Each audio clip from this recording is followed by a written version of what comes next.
გერტრუდა სტაინი 1874 წლის 3 თებერვალს დაიბადა და 1946 წლის 27 ივლისს გარდაიცვალა. იგი იყო ამერიკელი მწერალი, პოეტი, დრამატურგი და ხელოვნების კოლექციონერი, რომელიც მნიშვნელოვან გავლენას ახდენდა მოდერნისტულ ლიტერატურასა და ხელოვნებაზე. იგი დაიბადა პენსილვანიის შტატში, ქალაქ ალეგენეში და მოგვიანებით პარიზში გადავიდა, სადაც მთელი ცხოვრება გაატარა. პარიზში მისი ბინა რიუ დე ფლერიუს ნომერ 27 ერთ-ერთ ყველაზე ცნობილ ლიტერატურულ სალონად იქცა, სადაც ხშირად ხვდებოდნენ ისეთი ცნობილი ხელოვნები და მწერლები, როგორებიც არიან ერნესტ ჰემინგუეი, სკოტ ფიცჯერალდი და პაბლო პიკასო. მე-20 საუკუნის პირველ ნახევარში მოდერნისტულ ლიტერატურის ჩამოყალიბებამ დიდი გავლენა იქონია არა მხოლოდ მხატვრულ ლიტერატურაზე, არამედ ავტობიოგრაფიულ ჟანრზეც. ამ თვალსაზრისით გამორჩეული ადგილი უკავია გერტრუდ სტაინის ნაწარმოებს ელის პი დოგლასის ავტობიოგრაფია. სტრუქტურულად უპირველესია ნაწარმოების სათაურსა და შინაარს შორის კავშირი. სახელწოდებიდან გამომდინარე მკითხველს აქვს მოლოდინი, რომ ტექსტში მოთხრობილია ელის პი დოგლასის ავტობიოგრაფია, თუმცა აქვე იქმნება შთაბეჭდილება, რომ ელისის ავტობიოგრაფიას არა თავად ელისი, არამედ ვიღაც სხვა გვყვება. კითხვისას კი ვხვდებით, რომ ელის დოგლასი არის გერტრუდ სტაინის მიერ ნაწარმოებში შემოყვანილი მესამე პირი, რომელიც გვყვება არა საკუთარ, არამედ თავად ტექსტის ავტორის ბიოგრაფიას. ნაწარმოებში ელის დოგლასი საკუთარ თავზე საუბარს დაახლოებით მხოლოდ 3 გვერდს უთმობს. დანარჩენი 153 გვერდი კი გერტრუდ სტაინის და მის გარშემო მიმდინარე მოვლენების აღწერას ეთმობა. ელის პი დოგლასი არ არის ნაწარმოებისთვის შექმნილი მხატვრული პერსონაჟი. ის რეალური პიროვნება იყო, რომელმაც მთელი ცხოვრება გერტრუდ სტაინის გვერდით გაატარა. მან და გერტრუდმა ერთმანეთი გაიცნეს 1907 წელს პარიზში. არატრადიციული სექსუალური ორიენტაციის მქონე წყვილი კი ყოველთვის საზოგადოების ყურადღების ცენტრში ექცეოდა და უერთმანეთოდ არსად ჩნდებოდა.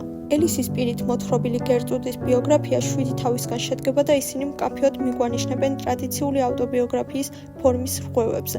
პირველი, სანამ პარიზში ჩამოვიდოდი. მეორე, ჩემი ჩამოსვლა პარიზში. მესამე, გერტრუდ სტაინი პარიზში 1903-1907 წლებში. მეოთხე, გერტრუდ სტაინი პარიზში ჩამოსვლამდე. მეხუთე, 1907-1914 წლები. მეექვსე, ომი. მეშვიდე, ომის შემდეგ 1919-1922 წლები. ჩამოთვლილი სათაურებიდან ავტორზე მხოლოდ 2 თავი მიგვანიშნებს. დანარჩენი 5 კი სრულიად ბუნდოვნად გამოიყურება. პირველი 3 თავის სათაური ქრონოლოგიურია. მეოთხე თავში კი მიმდევრობა ირღვევა და წარსულში ვინაცვლებთ. აღსანიშნავია ისიც, რომ პირველ 4 თავში ნახსენებია პარიზი, ხოლო ბოლო 3 თავში მოქმედების ადგილი არ კონკრეტდება, მიუხედავად იმისა, რომ მათშიც მოვლენები პარიზში ვითარდება. ამგვარი დასათაურება დაკავშირებულია პირველ მსოფლიო ომთან და მისგან გამოწვეულ დიდ იმედგათრუებასთან. სტაინი მიგვანიშნებს, რომ ომამდე პარიზი პირველყოფილი სახით არსებობდა, მაგრამ ომის შემდეგ მნიშვნელობა დაკარგა ტერიტორიის კონკრეტიზაციამ. ომმა გააქრო საზღვრები და ის ყველა ქვეყნისა თუ ქალაქის ტრაგედიად იქცა. ნაწარმოებში დომინირებს კონკრეტული ეპოქის სიუჟეტების აღწერა და უმნიშვნელო ყურადღება ეთმობა ელის პი დოგლასისა და გერტრუდ სტაინის ბავშვობასა და ზრდის პერიოდებს. ცნობილია ის ფაქტიც, რომ მწერალი უარყოფდა ტრადიციულ ხაზობრივ თხრობას, რომელიც დასაწყისისგან, შუა ნაწილისა და დასასრულისგან შედგებოდა. მოდერნიზმმა მნიშვნელოვანი გახადა არა ფაქტების სიზუსტე, არამედ შეგრძნებებითა და მეხსიარებით წერის მომენტამდე მოტანილი ამბები და აქედან გამომდინარე სტაინი ღირებულად აღარ მიიჩნევდა წერის მანამდე დამკვიდრებულ ფორმას. მესამე პირით მოთხრობილი ავტობიოგრაფია ბევრ კითხვის ნიშანს აჩენს მკითხველში, რადგან გვჩება შთაბეჭდილება, რომ სტაინი ელის როგორც მთხრობელს საკუთარი სარგებლობისთვის იყენებს. მის როლთან დაკავშირებით ლინზი ბლუმი აღნიშნავს: ეს მუცლით მეზღაპრე პიროვნება სხვადასხვა ფუნქციას ასრულებს, რომლებიც შესაძლოა 3 ნაწილად იქნას დაჯგუფებული, თითოეულზე რამდენიმე დამატებითი ვარიანტით: ეგოისტური, ინტერპრეტაციული და ობიექტური. განსაკუთრებით თვალშისაცემია ელის როგორც პიროვნების დამოკიდებულება გერტრუდეს მიმართ.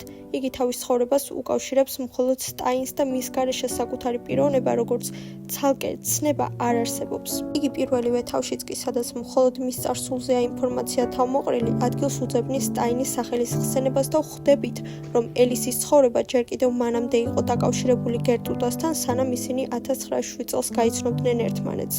ამის დამადასტურებელ მაგალითად შეგვიძლია მოვიყვანოთ ელისის მიერ წარმოთქმული წინადადებები, რომლებიც ერთი მხრივ არ ვიცით ციტირებულია თუ სტაინის მოფიქრებული და მეორე მხრივ მათში კარგად იგრძნობა ორხმოვანება. აქ კი მე ვთქვი თურის გაკეთებას ვაპირებდით ჩვენ. მოცემულ ციტატაში ვხედავთ, რომ მეს ცვლის ჩვენ, რაც სწორედ რომ ელისის მიერ საკუთარი იდენტობის უარყოფის ნიშნად გვევლინება. ამ მოვლენას მეორე მხრიდანაც შეგვიძლია შევხედოთ და ვივარაუდოთ, რომ ასე თავად ტექსტის ავტორი ფიქრობს, ან უნდა რომ ამგვარად წარმოაჩინოს მის გვერდით მყოფი ადამიანი, რომელიც შესაძლოა სრულებით არ იყო ბედნიერი მუდამ სტაინის ჩრდილში ყოფნით. გერტრუდ სტაინმა ელის პიდოგლასის ავტობიოგრაფიაში მკითხველს შესთავაზა ავტობიოგრაფიის ინოვაციური ფორმა, რაც ავტობიოგრაფიასა და ბიოგრაფიას ერთმანეთთან დაკავშირებას და აღრევასაც მოიცავდა.